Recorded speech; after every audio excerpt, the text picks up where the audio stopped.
করুণা পাথার জননী আমার, এলে মা করুণা করিতে। করুণা পাথার জননী আমার, এলে মা করুণা করিতে।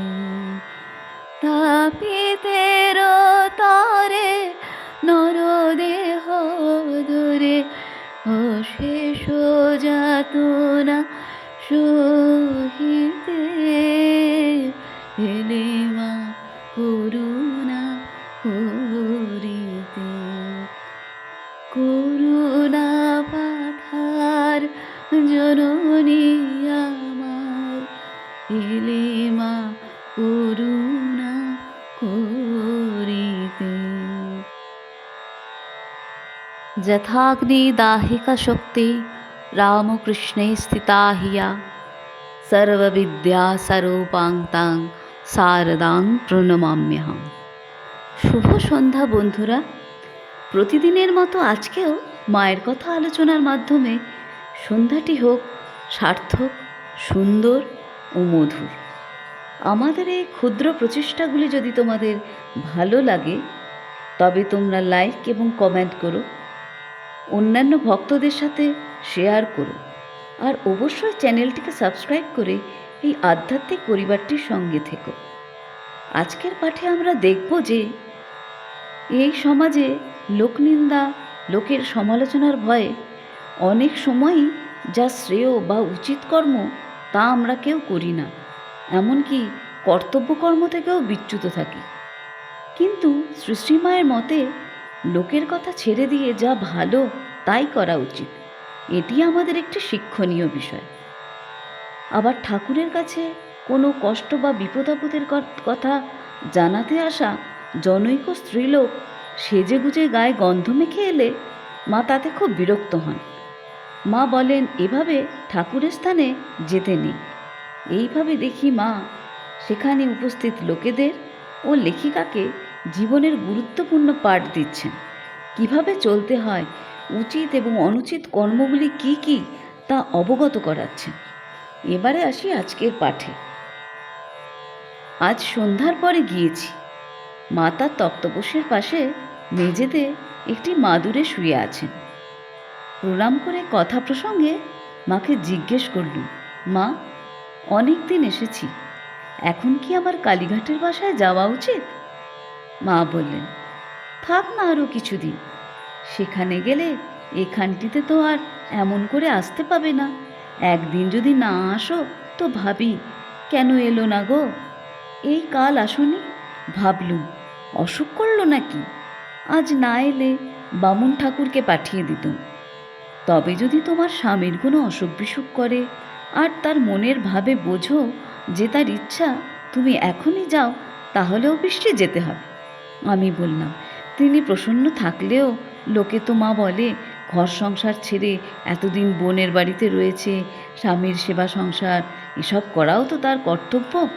মা বললেন, ঢের দিন তো সংসার করলে, লোকের কথা ছেড়ে দাও, তারা অমন বলে থাকে।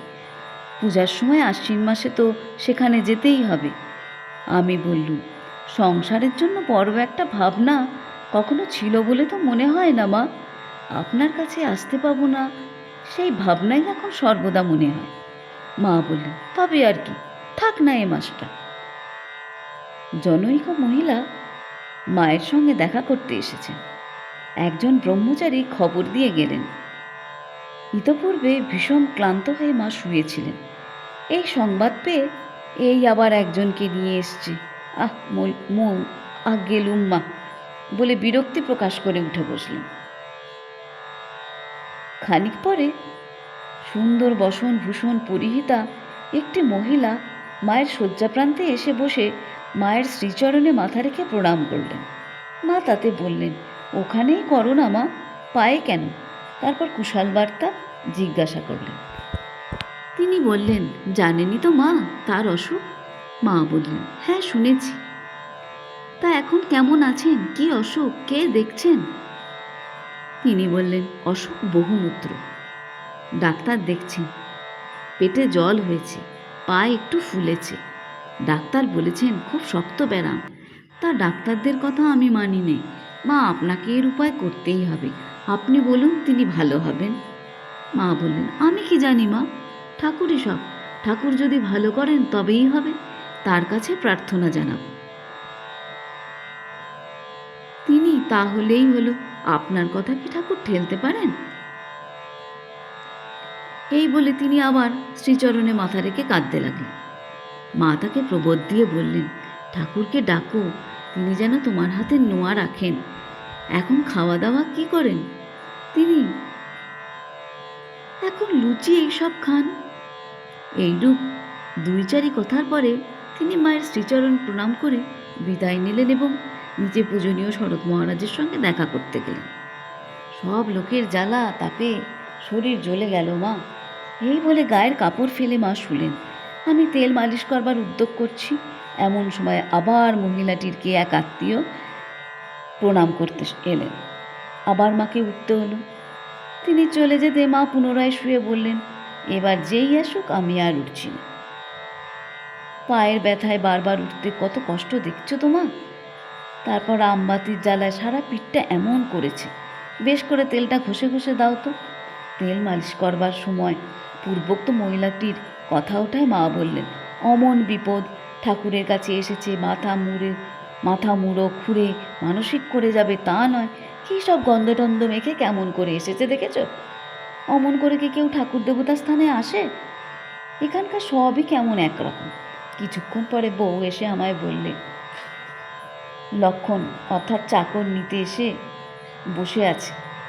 মা সাড়া পেয়ে বউকে প্রসাদ দিতে বলে বললেন, এই আমি মাথা তুলছি, প্রণাম করো গো। আমি প্রণাম করে রওনা হলাম। আজকের পাঠ এখানেই সমাপ্ত হলো। মায়ের কৃপায় সবার মঙ্গল হোক। জয় ঠাকুর, জয় মা, জয় স্বামীজি। হরি ওম তৎসৎ। শ্রীরামকৃষ্ণার্পণমস্তু।